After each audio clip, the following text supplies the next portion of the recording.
أهل البدر يا الله صلاة الله والله على طه رسول الله صلاة الله سلام على ياسين حبيب الله صلوا على النبي محمد. Bismillahirrahmanirrahim. Alhamdulillahi rabbil alamin.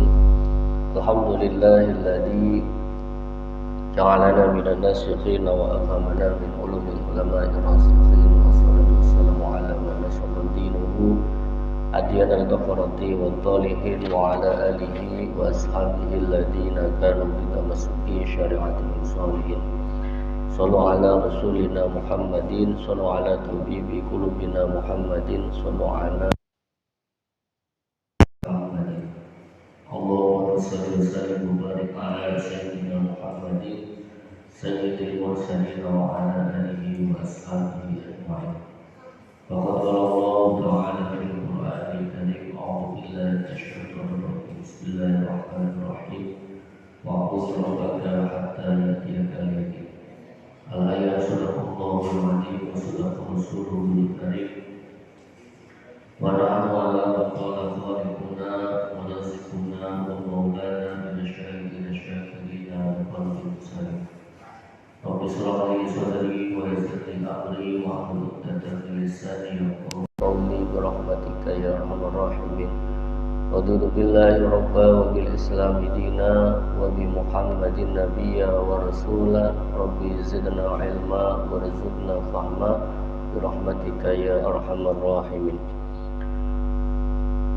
Amma ba'd. Hadratil kiram wal muhtaramin wal mukarramin, para alim, para ulama, para kiai, para asatid, para jemaah sesepuh sesepuh, mobil khusus pada DKM sampai Allah beserta jajarannya, para perangkat desa, ketua RW, ketua RT, beserta tokoh-tokoh masyarakat dan jajarannya, para jemaah Masjid Jami' Allah, salat subuh berjamaah yang terdapat oleh Allah Subhanahu wa Ta'ala. Bagaimana kabarnya hari ini? Sehat? Alhamdulillah.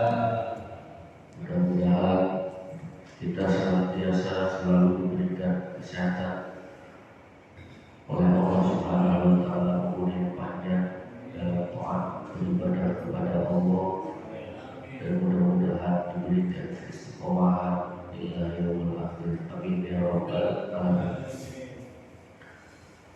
Pada pagi hari ini kita berjumpa kembali pada subuh kajian rutin. Mudah-mudahan setiap langkah kaki kita dan niat kita di sini dicatat oleh Allah sebagai amal soleh, amal ibadah yang nantinya akan menuntun kita, mengantarkan kita menuju ke surganya Allah Subhanahu wa Ta'ala. Amin ya rabbal alamin.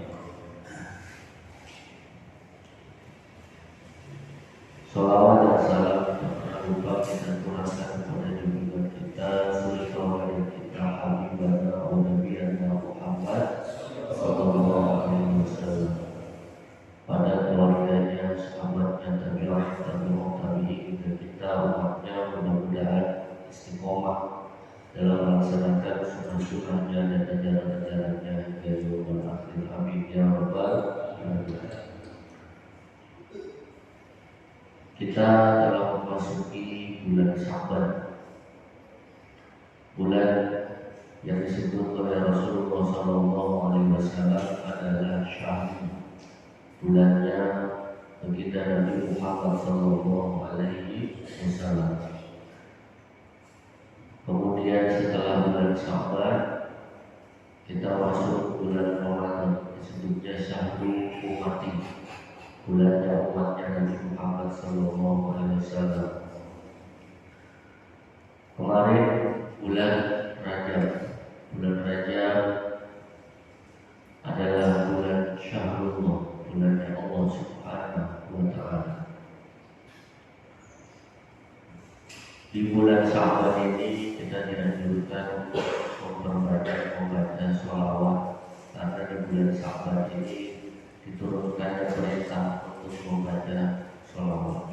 Inna Allaha wa malaikatahu yusholluna 'alan nabi ya ayyuhalladzina amanu shollu 'alaihi wa sallimu taslima. Mungkin ada yang membaca sholawat sehari 100 kali, 1000 kali, mungkin ada yang lebih. Alhamdulillah, ya kelompok ini kelihatannya banyak baca sholawat. Berapa kali saya Pak? 1000. Alhamdulillah. Jadi yang berapa kelompok? 1, 2, 3, 4. Berapapun sholawat silakan dibaca, lebih banyak lebih baik. Jangan sampai dalam satu hari kita tidak membaca sholawat. Allahumma sholli ala Muhammad.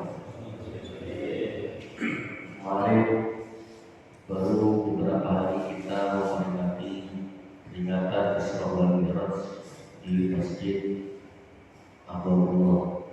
Alhamdulillah berjalan dengan sukses, lancar. Alhamdulillah. Kira-kira masih ingat gak tema yang disampaikannya? Lupa. Kita ingin sedikit mengulas tentang Isra wal Mi'raj, namun dalam konteks yang berbeda. Bahwa peristiwa Isra wal Mi'raj ini peristiwa yang besar, peristiwa yang bersejarah, peristiwa yang mana di dalamnya Allah Subhanahu wa Ta'ala menunjukkan kekuasaan-kekuasaannya. Dan bahkan sebenarnya semua para nabi dan rasul itu dimi'rajkan oleh Allah Subhanahu wa Ta'ala. Namun mi'raj yang paling sempurna adalah mi'rajnya Nabi Muhammad Sallallahu Alaihi Wasallam. Mi'rajnya Nabi Adam Alaihissalam adalah ketika dikeluarkan dari surga dan kemudian Nabi Adam Alaihissalam ke dunia. Di dunia Nabi Adam bertaubat memohon ampun kepada Allah Subhanahu wa Ta'ala dengan membaca doa, Rabbana zalamna anfusana wa illam taghfir lana. Maka di saat Nabi Adam merendahkan diri, mengakui dirinya salah, disitulah mi'raj naik ruhnya. Berzalimi dirinya sendiri, menganiaya dirinya sendiri, mengaku dirinya bersalah. Sama seperti Nabi Yunus alaihissalam, mi'rajnya adalah ketika dimasukkan atau dilemparkan dalam ikan ruh, masuk dalam ikan dan bertaubat kepada Allah dengan membaca doa La ilaha illa anta subhanaka inni kuntu minadh dhalimin. La ilaha illa anta, tidak ada Tuhan selain Engkau, tidak ada Rabb yang berhak disembah selain Engkau ya Allah. Subhanaka maha suci Engkau, Allah itu maha suci. Inni kuntu minadh dhalimin, sesungguhnya aku diriku telah menzalimi diriku sendiri, mengakui dirinya bersalah. Di saat itulah ruhnya naik, ya, dimi'rajkan oleh Allah Subhanahu wa Ta'ala. Maka mi'rajnya orang yang beriman, orang mukmin adalah ketika dirinya mengakui akan kesalahan-kesalahannya yang telah diperbuat. Manusia ini sering sekali berbuat salah dan kesalahan itu sering diulang-ulang. Maka ketika kita ingin mi'raj, rendahkan diri kita pada Allah Subhanahu wa Ta'ala. Kapan?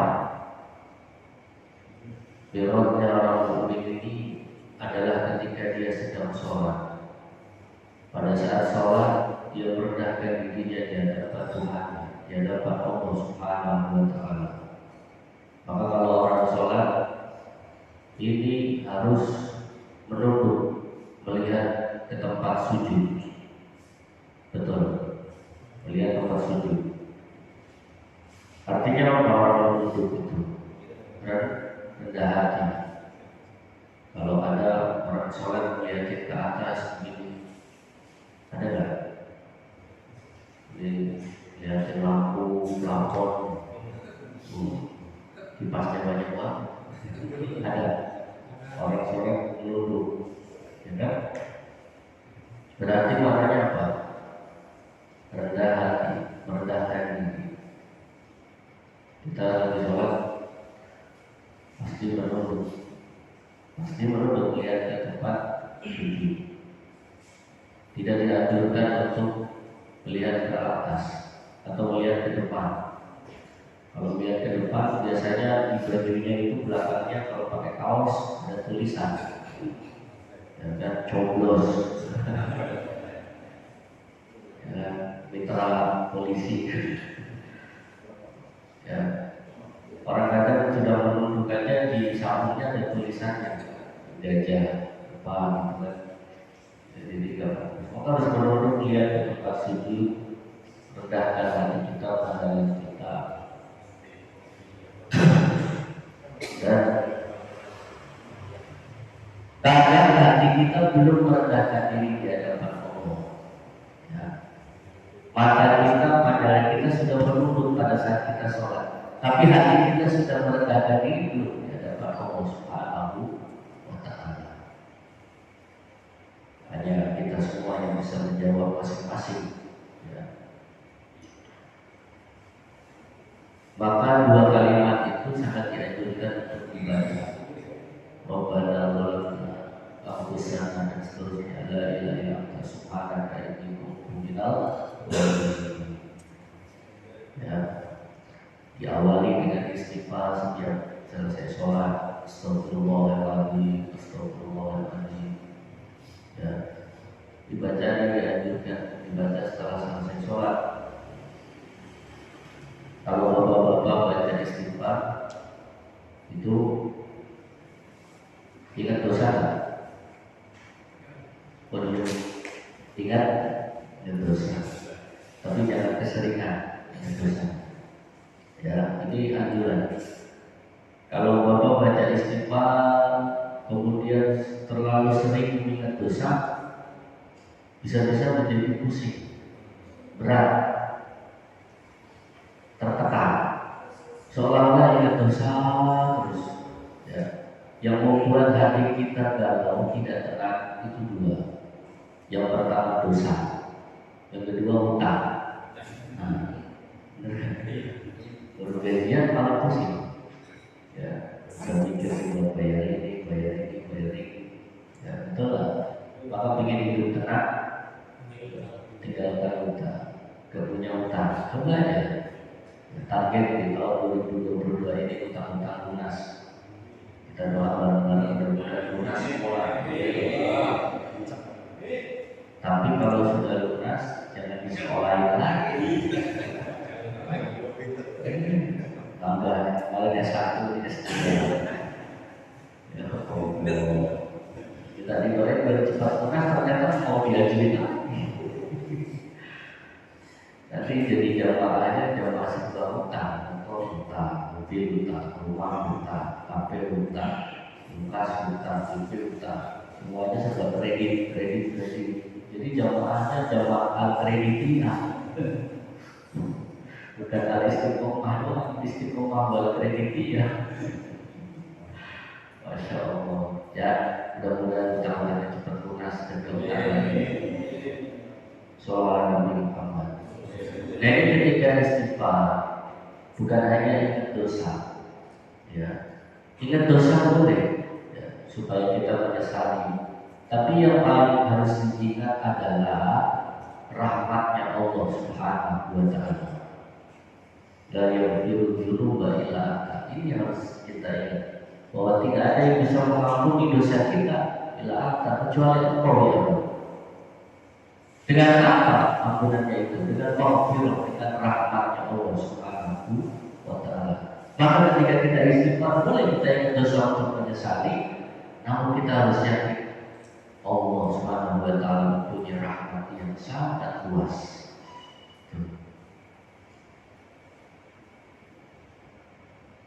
Ini Nabi Adam, Nabi Yunus alaihissalam di Mi'rajnya. Ya, ketika merendahkan diri di hadapan Allah Subhanahu wa Ta'ala. Contoh lagi Nabi Ibrahim alaihissalam adalah ketika akan dilemparkan ke dalam api yang sangat panas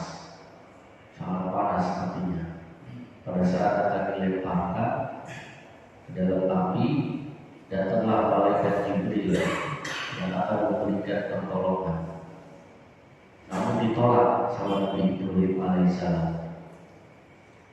Ya, kata Nabi Ibrahim, hasbunallah wa ni'mal wakil, ni'mal maula wa ni'man nasir. Ini kalimat pasrah, tawakal. Bapak-bapak kalau sudah ikhtiar, usaha sedemikian rupa, kesana kemari usaha, banting tulang, ya. Kemudian pada akhirnya kita wajib tawakal atau pasrah, ya. Kemudian membaca doa hasbunallah wa ni'mal wakil. Cukuplah Allah yang menjadi wakil, yang menjadi penolong, karena sebaik-baik penolong adalah Allah Subhanahu wa Ta'ala. Ini kalimat ini dianjurkan dibaca setelah selesai sholat. Ya, hasbunallah wa ni'mal wakil, ni'mal maula wa ni'man nasir. Nabi Ibrahim alaihissalam ini betul-betul Nabi yang mendapatkan kedudukan yang tinggi. Bahkan nanti ditempatkan di langit yang ketujuh, yang paling tinggi di antara nabi-nabi yang lain. Di bawahnya Nabi Muhammad Sallallahu Alaihi Wasallam. Karena begitu kuat keimanannya, pada saat raganya, jiwanya akan hancur terbakar, itu pun sudah pasrah. Kata Nabi Ibrahim, kalau memang tubuh ini akan hancur terbakar, ini tubuh ini adalah milik Allah Subhanahu wa Ta'ala. Aku ikhlas, aku ridho, aku rela. Para anaknya saja Nabi Ismail diperintahkan untuk disembelih, Nabi Ibrahim mau, karena memang ini milik Allah. Lillahi ma fis samawati wa ma fil ardh. Ini kan sering kita baca ketika kita baca setelah selesai sholat atau tahlil, ya kan? Ini ayat yang luar biasa, lillahi ma fis samawati wa fil ardh. Ya, mengajarkan kepada kita bahwa semua yang ada di muka bumi ini, di langit, semuanya adalah milik Allah. Anak disuruh sama Allah disuruh sembelih, mau ikhlas.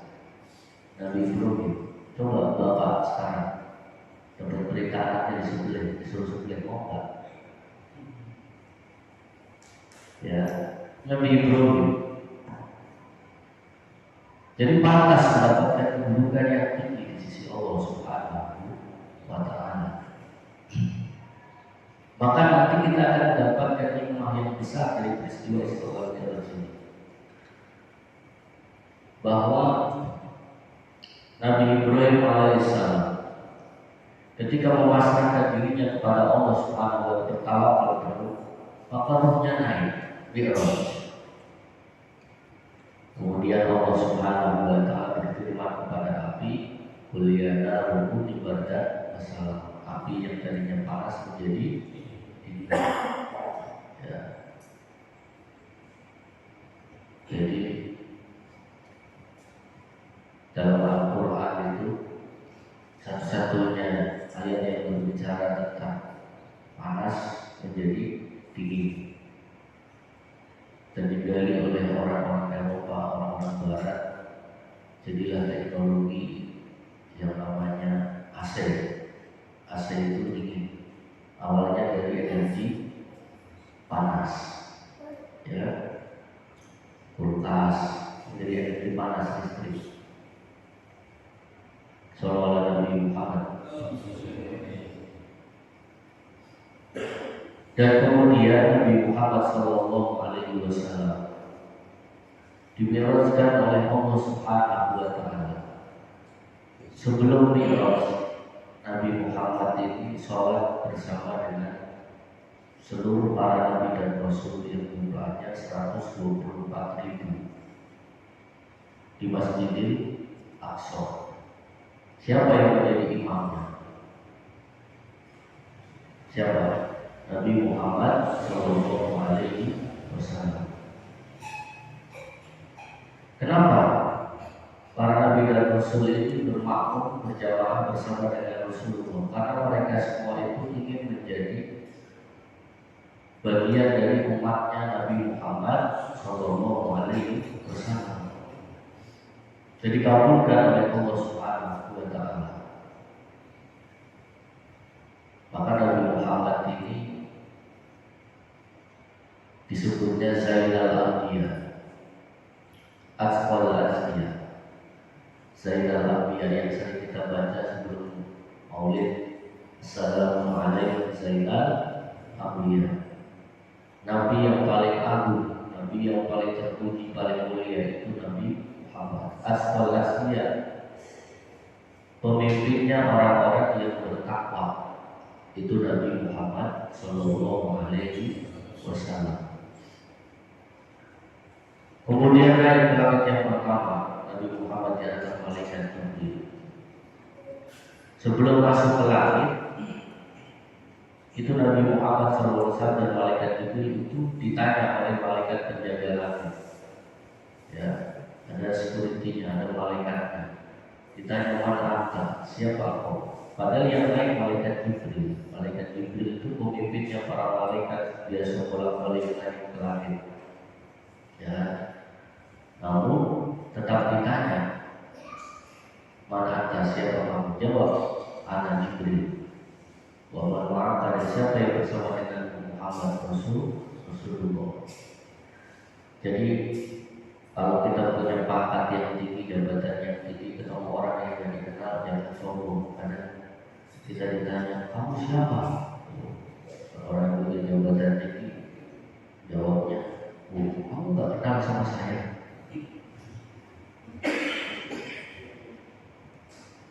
Malaikat Jibril jabatannya tinggi, pangkatnya tinggi, tapi tidak sombong. Jika ditanya mana, tetap jawab mana Jibril. Masuk ke langitnya malaikat, langit yang pertama. Jadi tidak sembarang orang bisa masuk ke dalam langit. Ada yang bilang saya mau masukkan langit, langit mana? Saya masuk ke langit mana? Jangan-jangan langitnya jin, apa langitan yang ada di Tuban. Jadi tidak sembarang orang malaikat Jibril aja sama Nabi Muhammad masih ditanya. Masuklah ke langit yang pertama. Ketemu dengan siapa? Nabi Adam alaihissalam. Marhaban ya Nabi Soleh, kata Nabi Adam. Wa marhaban ya Ibni Soleh, ya Nabi Soleh. Selamat datang. Nabi yang paling soleh, kata Nabi Adam, adalah Nabi Muhammad Sallallahu Alaihi Wasallam. Dan selamat datang keturunanku yang paling soleh, Nabi Muhammad. Julukannya kepada Nabi Muhammad oleh para nabi dan rasul itu banyak. Ya. Maka kita bangga, harus bersyukur menjadi umatnya Nabi Muhammad Sallallahu Alaihi Wasallam. Orang Nabi Musa saja ketika ketemu Nabi Muhammad menangis. Kenapa Nabi Musa menangis ketika ketemu Nabi Muhammad? Karena umurnya Nabi Musa dan umatnya itu lebih panjang dari umur umatnya Nabi Muhammad. Lebih panjang dari umur kita, lebih dari 140 tahun sampai 200 tahun. Tapi keimanan dan ketakwaannya itu lebih beriman, lebih bertakwa umatnya Nabi Muhammad SAW. Jadi dakwahnya lama, tapi tidak menjamin umatnya ini akan mengikutinya, akan mencintainya, akan mahabbah. Itu. Ya contoh Nabi Nuh alaihissalam kan dakwah sampai 1000 tahun, dakwahnya cuma 9, 10, maka ini lebih banyak. Ya. Kan belum sampai 900 tahun. Jadi 3 tahun, 2 tahun di sini utuh. Dan 300 orang ini 250-nya di rumah masing-masing. Jadi tidak menjadi jaminan dakwahnya lama panjang. Nah ini Nabi Muhammad SAW dakwah usianya itu 65 tahunan umur umatnya. Dakwah mulai mendapatkan wahyu dari umur 40 tahun. Tapi kita bisa rasakan sampai sekarang ya, risalah yang dibawa oleh Nabi Muhammad SAW pada umatnya, dan terbukti di akhir zaman ini masih banyak umatnya Nabi Muhammad SAW yang memperingati Maulid, memperingati Isra Mi'raj sebagai bentuk mahabbah kecintaan kepada Nabi Muhammad SAW. Kemudian di langit yang pertama ini Nabi Adam sering nengoknya ke kanan dan ke kiri. Kalau nengok ke kanan itu bahagia, senang. Kalau nengok ke kiri sedih. Masih ingat kan? Kenapa nengok ke kanan bahagia? Karena diperlihatkan oleh Allah Subhanahu wa Ta'ala. Diperlihatkan apa? Penduduk bumi manusia yang beribadah kepada Allah, taat rajin, keturunan-keturunannya yang rajin beribadah, agar sesama guyub rukun, hablum minallahnya baik, hablum minannasnya baik, dan juga menjaga silaturahmi, guyub rukun, senang kami ada. Tapi ketika menengok ke kiri sedih, melihat keturunannya berbuat dosa dan maksiat, ya. Tidak akur, tidak rukun antar sesama, tidak harmonis. Padahal kata Nabi Adam, kalau ditarik garis keturunan, semua keturunanku, kata Nabi Adam. Enggak. Ya. Kita ingin membuat bahagia, ingin membuat sedih, membuat bahagia. Maka ayo kita guyub rukun antar sesama. Ya, rajin beribadah sampai akhir hayat. Sama keluarga, sama saudara, yang guyub rukun, ya, sama istri, sama suami, ya, yang guyub rukun.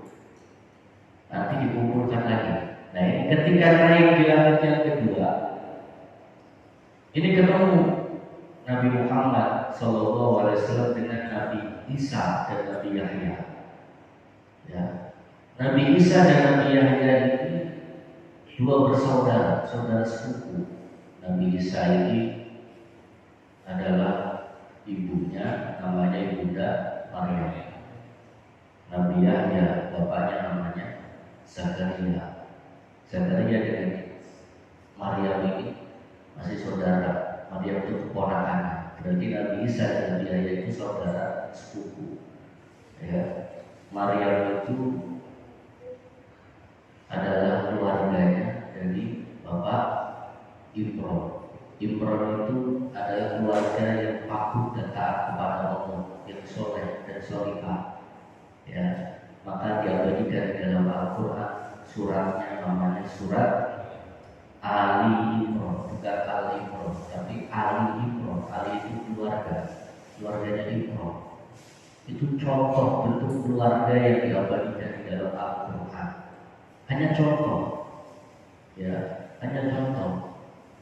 Tapi banyak ya, sebenarnya keluarga yang sakinah mawaddah, keluarga yang patuh dan taat kepada Allah, yang nantinya dikumpulkan lagi, dikembalikan lagi oleh Allah Subhanahu wa Ta'ala. Nabi Isa dan Nabi Yahya itu satu keluarga senasib seperjuangan di dunia ini, berdakwah bersama. walaupun metodenya berbeda. Nabi Isa dan Nabi Yahya ini lebih tua Nabi Yahya, ya, namun tidak terpaut jauh. Berjuang bersama mensiarkan agamanya Allah bersama-sama, tapi konsepnya berbeda, metodologinya berbeda. Nabi Isa dan Nabi Yahya. Nabi Yahya kalau mau berdakwah sama Nabi Isa ke suatu desa baru, tapi ketika sudah masuk suatu desa, suatu perkampungan, Nabi Yahya bertanya kepada tokoh di kampung tersebut, di manakah orang-orang yang soleh, di manakah orang-orang yang baik-baik, kita kumpulkan, kita bikin pengajian, itulah Nabi Yahya. Tapi Nabi Isa sebaliknya bertanya kepada tokoh di kampung tersebut, di manakah orang-orang yang sakit, di manakah orang-orang yang mempunyai anak yang tidak baik, di mana orang-orang yang sedang sakit jiwanya, sakit mental, di mana orang-orang yang belum mendapatkan petunjuk, gitu ya, orang-orang yang tersesat. Nabi Yahya bertanya, bingung, kita kan mau berdakwah, kenapa kau nyari orang-orang yang tidak benar? Nabi Yahya jawab Nabi Isa alaihissalam bahwa saya ini tabib, penyembuh bagi orang-orang yang sedang sakit mental, sakit hati, ya, sedang jauh dari Tuhannya. Kata Nabi Isa alaihissalam, kalau kita hanya mendatangi orang-orang yang sudah baik, sudah mendapatkan petunjuk jalan kebenaran, lantas bagaimana dengan orang-orang yang jauh dari petunjuk? Mereka akan semakin jauh dari petunjuknya Allah, semakin tersesat kalau kita tidak mengarahkan mereka. Ini Nabi Isa alaihissalam. Dua-duanya senasib seperjuangan walaupun beda konsep, ya kan? Tapi saling mencintai karena Allah Subhanahu wa Ta'ala walaupun berbeda pandangan, ya kan? Dan Allah buktikan walaupun di akhir ayat yang kedua itu mati terbunuh oleh raja yang zalim, ya, walaupun Nabi Isa ini jasadnya tetap diangkat dinaikkan ke langit yang kedua oleh Allah, ternyata Nabi Yahya pun sama, dipertemukan kembali oleh Allah Subhanahu wa Ta'ala di langit yang kedua, dipersatukan kembali. Maknanya apa? Bahwa ketika kita di dunia berjuang mensiarkan agamanya Allah, berjuang bersama memakmurkan masjid, majelis taklim, pengajian kumpul pada suku dalam rangka pengajian syiar Islam, thalabul ilmi, berjuang bersama, maka mudah-mudahan kelak nanti dikumpulkan bersama lagi di surga Allah bersama dengan orang-orang yang suka memakmurkan masjid. Karena ada hadis almarhum ma'aman ahabba, ya, manusia itu akan dikumpulkan bersama dengan orang yang dicintainya selama di dunia. Begitupun ketika kita sudah memilih pasangan hidup kita, istri kita, ketika kita sudah ijab kabul, ya kan? Mobil dua nikah kita setuju, kita sah. Barakallahu laka wa barakatuh wa jama'a bainakum fil khair. Ini pasangan hidup kita nanti akan menemani kita di dunia. Bahkan kalau kita setia menjaga amanah ijab kabul tersebut, dikumpulkan lagi di surga Allah. Amin ya rabbal. Ini janji Allah. Ada surga yang memang diperuntukkan untuk keluarga yang menjaga amanah tersebut, saling setia, saling menjaga. Suami istri, anaknya, keturunannya, bapaknya, simbahnya, kakeknya, ya kan, duriannya, ya. Kalau mereka semuanya soleh dan solehah, disatukan lagi di sini dan dikumpulkan lagi. Istri kita yaitu bidadari kita yang tercantik. Karena selama kita hidup di dunia, kita nyaman dengan istri kita tenang dengan istri kita cinta dengan istri kita sudah mengetahui kekurangannya, kelebihannya, tapi kita tetap cinta. Kenapa? Lillahi ta'ala, karena memang saya menikah berkeluarga lillahi ta'ala, karena mencari ridhonya Allah Ta'ala. Maka itu bidadari kita yang ada di rumah. Katakan Rasulullah pernah menyampaikan bahwa tidak nanti rumahku adalah surga. Itu surga kita nanti dikumpulkan lagi. Dan itu nikmat yang besar ketika kita dikumpulkan lagi di surga Allah bersama dengan keluarga. Betul? Maka Doa setiap selesai sholat itu Rabbana hab lana min azwajina wa dzurriyyatina, bersama keturunan kita, qurrata a'yun waj'alna lil muttaqina imama. Ya kan?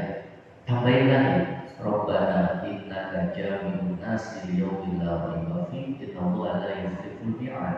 Ini supaya kita dan keluarga kita ini dijaga oleh Allah, dijaga dari perbuatan dosa dan maksiat, dari perbuatan yang dibenci oleh Allah Subhanahu wa Ta'ala, menjadi keluarga yang taat, yang soleh dan solihah.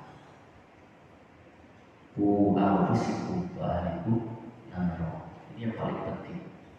Nikmat gak ketika kita bersama keluarga kita dikumpulkan lagi di surga Allah? Nikmat, nikmat yang besar. Itu cita-cita Bapak semua, sehidup semati bersama dengan istri kita. Kalau istri saya udah tua, Ustaz saya sudah tua. Di surga nanti paling muda lagi. Harus yakin itu, paling muda lagi. Dan gak tua-tua nanti di surga. Ya, paling muda lah, muda lagi. Ini masih muda-muda. Ya. Umur berapa? 17. Yang sampingnya 20. Alhamdulillah, awet muda semua. Amin. Mudah-mudahan awet muda panjang umur. Di langit yang kedua, hikmahnya seperti itu. Real ada. Janjinya Allah itu pasti benar. Tinggal bagaimana keyakinan kita, bersyukuri yang meyakininya. Kemudian di langit yang ketiga, langit yang keempat, langit yang bertemu dengan para nabi dan rasul yang keenam, ya, dihuni oleh perutnya para nabi dan rasul. Sampai langit yang ketujuh, ketemu dengan Nabi Ibrahim alaihi salam dan naik ke Sidratul Muntaha. Ya, ketemu dengan Allah Subhanahu wa Ta'ala. Bukan berarti bahwa Allah ada di atas atau ada di Sidratul Muntaha, bukan. Allah ini tidak membutuhkan tempat, tapi Allah menguasai aras, menguasai Sidratul Muntaha, menguasai langit dan bumi. Ini maknanya. Kalau kita ditanya di mana Allah, wa idza sa'alaka ibadi anni fa inni qarib, jawab Allah itu dekat. Itu aja. Maksudnya apa? Kenapa Allah Subhanahu wa Ta'ala memanggil Nabi Muhammad ke Sidratul Muntaha? Maksudnya adalah Allah ingin menempatkan Nabi Muhammad ini di kedudukan yang paling tinggi di antara para nabi dan rasulnya, di kedudukan yang paling mulia, di kedudukan di derajat yang tidak pernah ditempati oleh makhluk apapun. Bahkan malaikat Jibril pun tidak sanggup untuk masuk ke dalam Sidratul Muntaha. Hanya Nabi Muhammad Shallallahu Alaihi Wasallam. Itu maknanya. Nabi Musa dipanggil ke Bukit Tursina, bukan berarti Allah ada di Bukit Tursina, tapi Allah itu menempatkan kedudukan Nabi Musa di Bukit Tursina, bukit yang nantinya akan dimuliakan oleh Allah Subhanahu wa Ta'ala. Itu.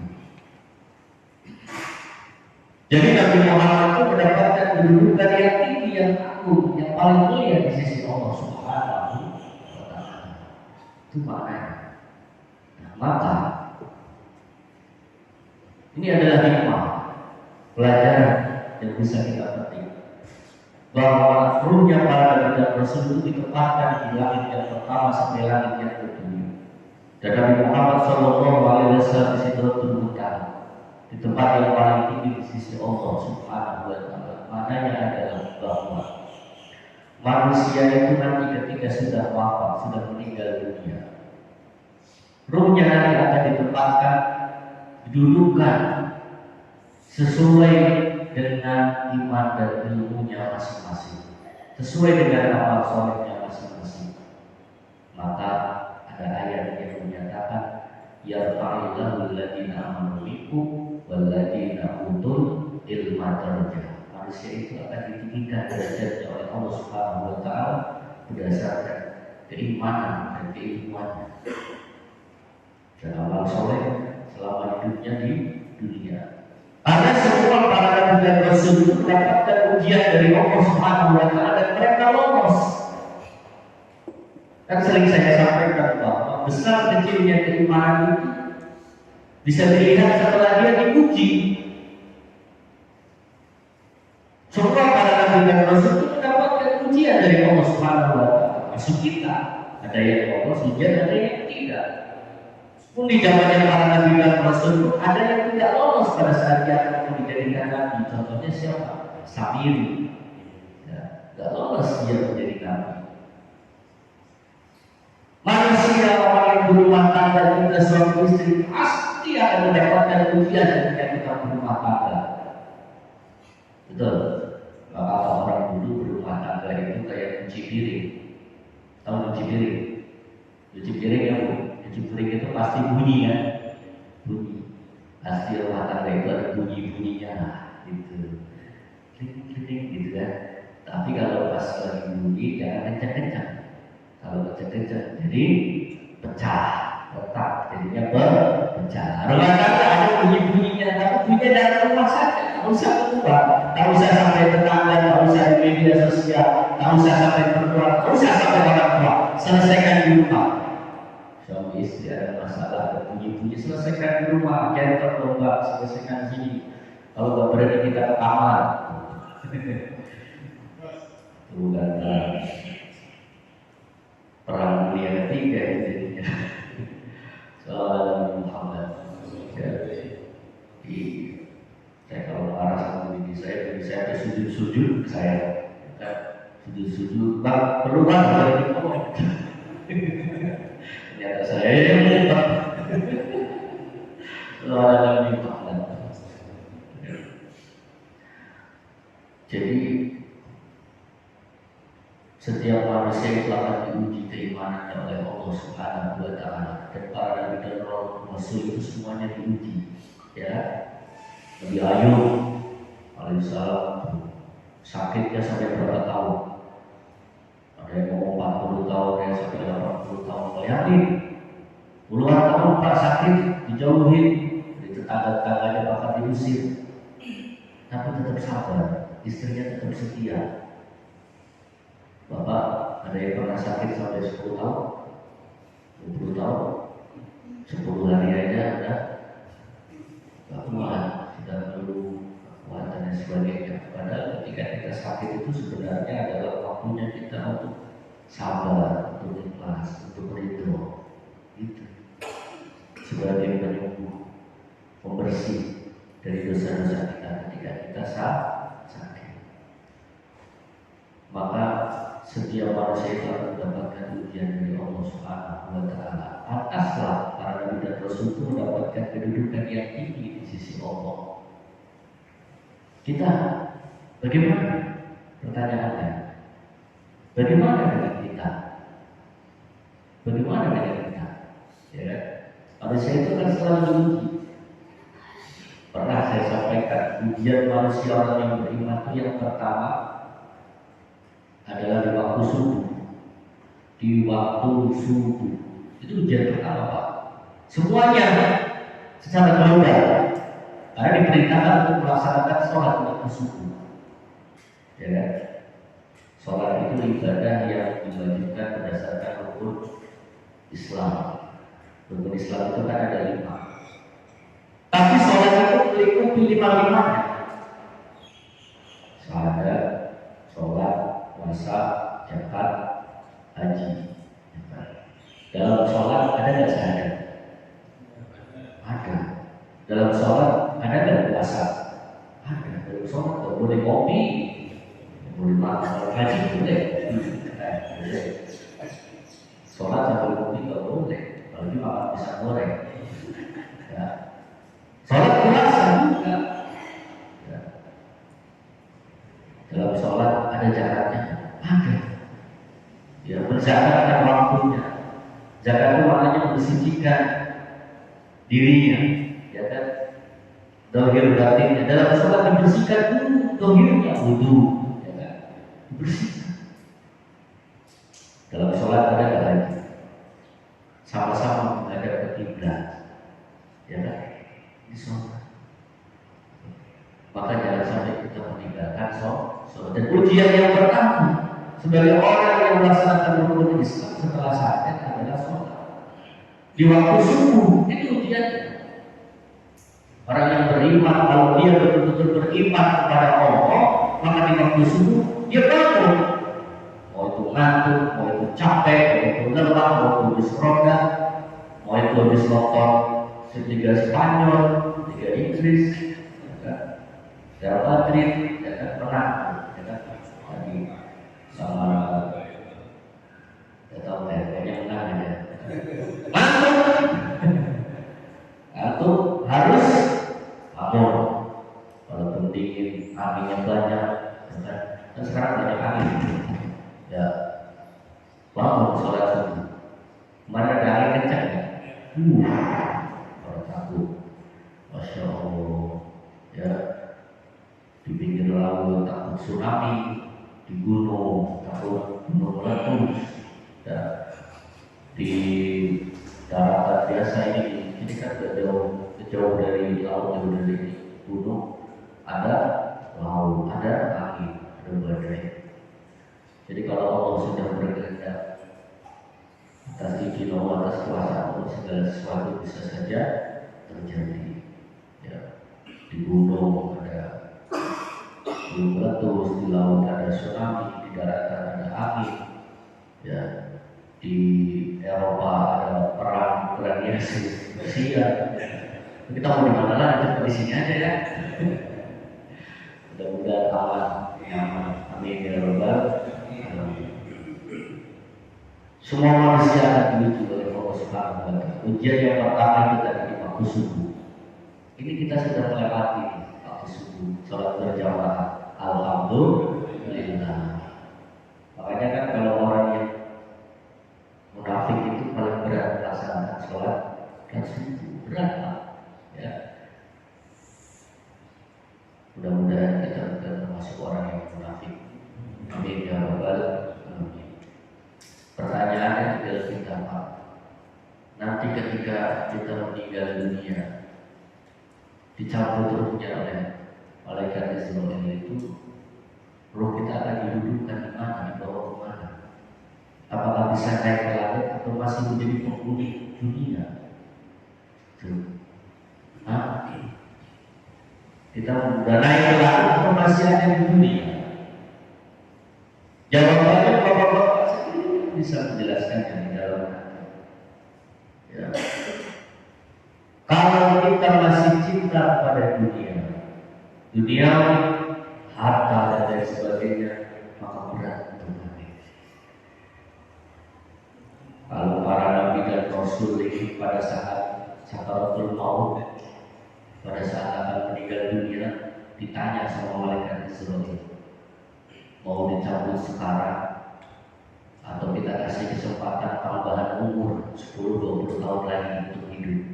Ini para nabi dan rasul diberikan kesempatan untuk ditambahkan usia, tapi semuanya menolak. Tidak mau. Sekarang saja dicabut. Sekarang saja rohnya dicabut. Kenapa? Karena saya rindu dengan Allah Subhanahu wa Ta'ala. Coba kalau bapak nih sekarang nih, kalau mau datangin sama Israel, kita mau dicabut sekarang apa ditambah? Malah minta tambahnya yang banyak. Kenapa? Karena masih hubung dunia, cinta dunia. Ya, ayolah, cinta dunia ini, hubung dunia pangkal daripada sumber kerusakan, kemaksiatan dosa itu pangkalnya dari situ, dari hubung dunia, cinta dunia. Maka sedikit demi sedikit kita lepaskan kecintaan kita pada dunia. Kita persiapkan modal kita untuk menghadap kepada Allah Subhanahu wa Ta'ala. Paksakan diri kita untuk melaksanakan perintah Allah Subhanahu wa Ta'ala supaya nantinya akan terbiasa kita melaksanakan ketaatan perintah Allah Subhanahu wa Ta'ala, dan lama-lama kita akan mahabbah kita kepada Allah Subhanahu wa Ta'ala. Amin ya rabbal alamin. Mudah-mudahan ilmu yang kita sampaikan pada pagi hari ini bermanfaat dan dapat diamalkan dalam kehidupan kita sehari-hari. Kurang lebih tutup dengan baca doa kafaratul majelis. Subhanallahumma wa bihamdika asyhadu an la ilaha illa anta astaghfiruka wa atubu ilaik. Wallahu a'lam bishawab. Wassalamualaikum warahmatullahi wabarakatuh. Allahumma sholli sholatan kamilatan wa sallim salaman ala sayyidina Muhammadin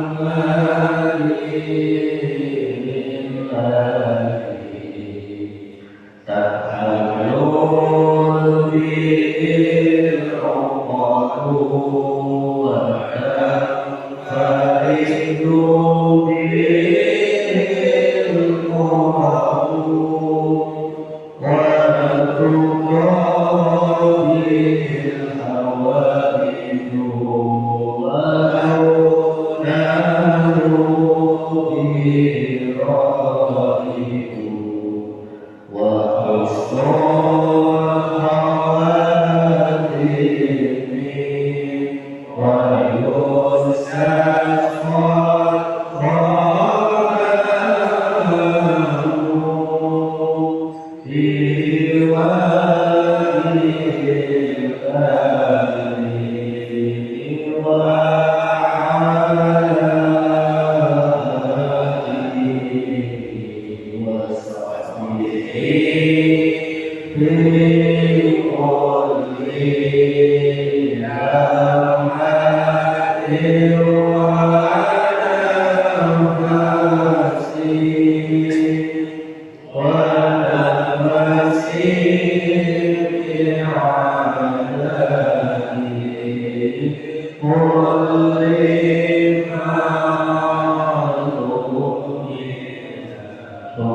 Muhammad